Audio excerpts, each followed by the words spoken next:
y'all been paying attention. I'm pretty sure y'all have, but listen. What has rap beef come to? I'm bored with it. However, the only funny part I can really understand that makes me like want to even remotely pay attention is 50 Cent and T.I. thing going on. And mind you, 50 does this in his sleep, alright? And it's really no consolation prize to be like, oh yeah, this is new. But he's really having fun with it. I really want to just dabble in on some of these memes, man, because I thought it was funny, man. Like, it has not given me the oomph to even go listen to anything. No, I will say this. I did hear that Miss Jackson joint by one of his boys. Yeah, young boy. He been paying attention. We gonna get to that later, man. But this right here, hey man, King Troll, man. He the king of trolls, man. I think a lot of us gonna learn something from this, man. I think if a lot of us did this, a lot of people be alive today. All right, man. I'll be right back. Come on, y'all. It's 2026. First off, there has to be another business model to get attention, to get anybody to look at what you got going on. It shouldn't always be about negative. Even though I know in hip-hop it's a gladiator sport, I get it. You know, I'm from the culture. I'm born and raised in the culture. But, man, look, let's cut the shit. All right, let's just cut it. You got an album coming out. You're trying to draw attention to it. This is how you're going about it. So be it. So be it. I want each and every one of us to understand business. Now, I'm sure there are metrics and data that I'm not privy to. But from the outside looking in, slight consumer, more on the business side of it now, I look at things a lot differently than I used to. And thank God, because I'm still here we all growing and still breathing this good old air that the God is providing for us. So at the same time, I hope when you're breathing in some of that air, you get some of this good wisdom too. So with an album rollout, it's supposed to be a versus. Okay. I'm no music executive by any means, any stretch of the imagination, but I am a businessman. And in 2026, I don't see versus doing well right now. Not with anything. It needs to be grandstanding. It needs to be something like huge for us to pay attention to. Hey man, this verse is coming on tonight. It's got to be like Jigga or somebody like Hove and 50 or, you know what I mean? It has to be somebody like huge, like somebody just like, yeah, I can't miss this one. But I'm not gonna look. No diss to Tip, no diss to nobody. 50, yeah, I don't really know who 50 could go up against at this point in the game because, look, man, from my understanding, hip hop has evolved into something that's very dispensable. It's not like what it used to be. There's no money in music, apparently. Everybody that made their money in music has gone to media. Hence, this is where we are, in the media space. Making a rap album is not profitable, right? It's not profitable. All the metrics are jacked up. So to have any sense, yeah, you want to draw attention to it, but come on, man, beef. So yeah, man, like he's 50's. He's an executive producer, studio owner, film investor, TV network builder. I mean, the guy he's not even responding. He's not engaging musically. He's just dropping memes. No diss records, no studio response, no back-to-back tracks. He's posting, trolling, deleting posts, letting the internet argue. I ain't arguing. I'm just looking at it for what it is. You know what I mean? But all this is intentional. So, come on, man. Let's try something else. Try something else because a homeboy down south, you had a heck of a run, man. Straight up. You had a heck of a run, man, but this ain't it. If you're going to go out on your sword, do something else. This ain't it. All right? Be right back. But then 50 left him hanging. And that's why the whole thing feels different now. Because from T.I.'s perspective, this ain't just jokes. He feels like 50 played him. Now let's rewind for context. Because when T.I. first started pushing the verses idea publicly, 50 didn't really entertain it. Instead, 50 responded in classic 50 fashion, trolling. He was posting to stay away from me, energy memes, and basically started clowning the whole idea. And if you know 50, then you already know he might not always respond like a rapper, but he will respond like the king of petty. It's come to my attention that everyone's calling me a troll. Some said even the king of trolls. First of all, I'm flattered, but I'm done with all that. I would never do a deal with DoorDash. You quite literally deliver beef when millions of people are watching. I mean, who would do something like that? Delivering quality beef, it's more of an art than science. Don't want to be too obvious. It's all about timing. I'm always on time. No matter what kind of beef you have going on this weekend, remember DoorDash delivers. Oh, they sell homes. What a coincidence.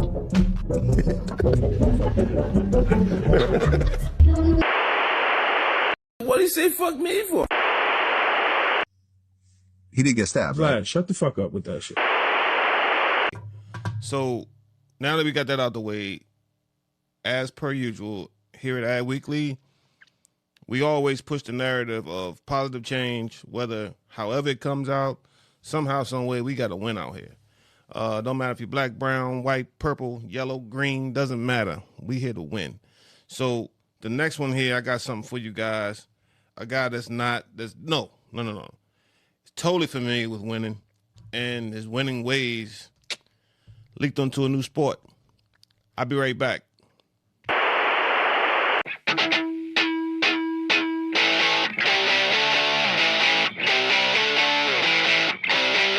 It's time for change. Time for change, and the guys feel the same thing. And Tyler came in with most pressure. I guess everybody expected him, or he had a chance to win 3 in a row. That's the hardest one to win, And he kept to his strategy, and man, the guys put together a great card, man. And I think Billy did an unbelievable job in calling the game, calling the race, and Tyler did a good job. He beat some good competition. I mean, when you see SVG coming back there, you get a little nervous, but I think he had him covered pretty much the whole day.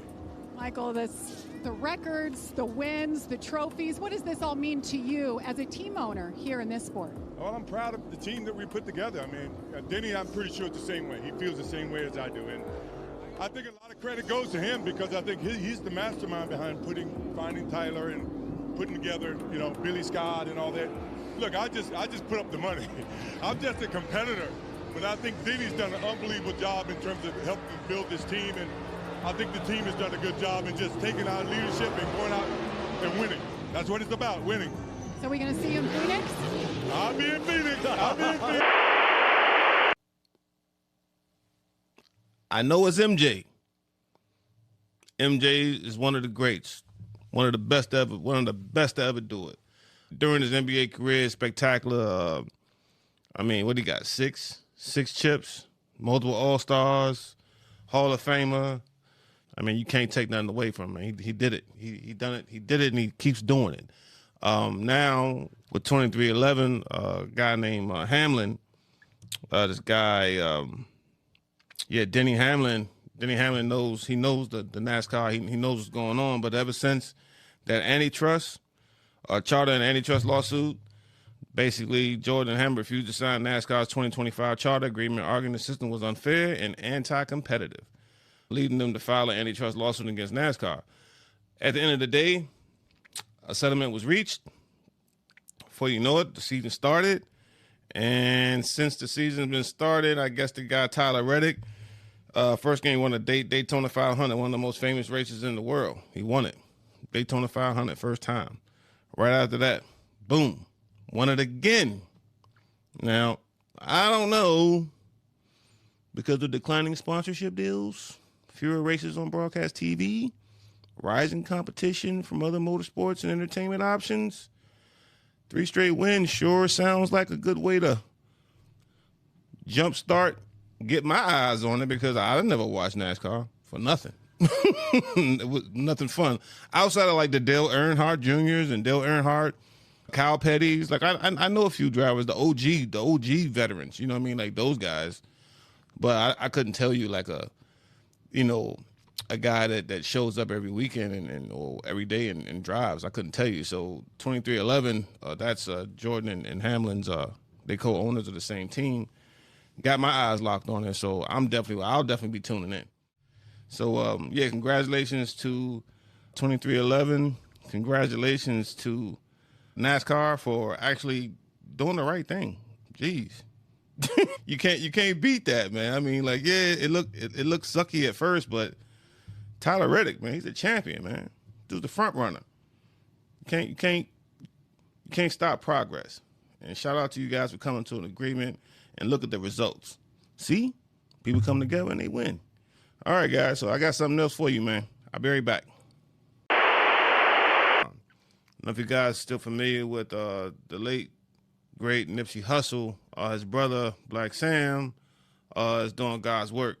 And he's still pushing that line of positivity, even though his brother was tragically gunned down years back. Still one of those type of things that kind of like, just like, you can't question God, but at the same time, it's like, wow, man. Like, but anyway, not trying to get off subject, but they opened up, had a grand opening on the 1st, March 1st in Long Beach, another location. That's like the third location, and Long Beach isn't quite Los Angeles. Long Beach is like its own entity. But you got 2 in L.A., 1 in Long Beach, and I think it's a 4th one coming up on the East Coast, up top in New York, in Times Square, which I'll check out. And I'm definitely going to get a burger up there. But, yeah, so unfortunately, I went through a lot of media traffic, and one particular guy, I couldn't get the video, but it was heartfelt because he said some things that were really true. Yes, there was a shooting. There was something that was violent that happened. If somebody might have lost their lives potentially, allegedly, some people were hurt, but they threw the marathon's name in there, and I thought that was foul. You know, it didn't happen at the marathon. It happened around the corner from the marathon, at this parking garage. But it was quick to be like, oh yeah, you know, death at the Marathon Burger. You know what I mean? Like, I'm only saying that to say is that there's always an element present. So I'll show you this clip here, and then, you know, it's just sad, man. It's like, bruh, you know what I mean? Like, you can't leave well enough alone. You don't want to see nobody win but you. So on that note, you know me. I'll be right back. All right, y'all. So I went down earlier to go to the Marathon Burger that just opened in Long Beach. There was a lot of people down there. So according to bystander, there's a fight that started at Marathon Burger. It looks like this person was probably trying to get away. It looks like they were trying to dip into the alley. I don't see accounts right now. Still waiting for an official word, which we probably won't get tonight, y'all, but still waiting for at least a media staging area that's going to give us a little bit more information, especially about the condition of the person who was transported to the hospital. So stay tuned. You do know it's L.A., it's California. Not saying it's an excuse, but anytime you have a mass group of people like that and there's a gang element there, it's always somebody trying to puff their chest out. I'm from D.C.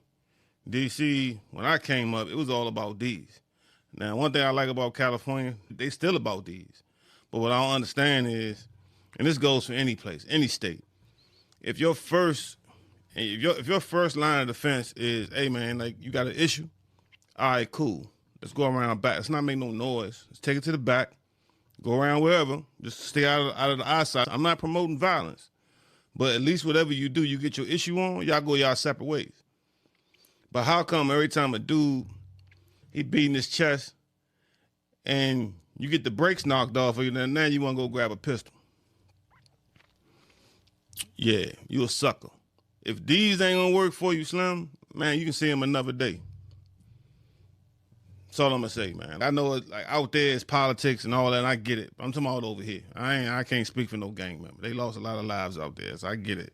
But you know, I just find that when you got children around and you got women around and elderly around, politics should always remain to be like, yeah, I see you another time. It's a time and place for all that. Maybe I'm just from a different school. It's cool. On that note, man, look, ain't nothing but positivity on this channel. 50 to Michael Jordan, to congratulations to 2311 Racing. Tyler Reddick, first NASCAR driver to ever win 3 back-to-back. It's ridiculous. That's something to make me well aware of a sport that I never really paid attention to anyway. I'm looking forward to the future and what this stuff has to offer. And the marathon continues. Marathon Burger, man, like, hey, keep doing your thing. Stay safe, stay positive. It's unfortunate those events happen, but guess what? We here. It's not a race, it's a marathon, man. So again, I'm your host, Moe Late to the Party, and it's the Advocate Podcast. I will see you guys Sunday. All right? Peace.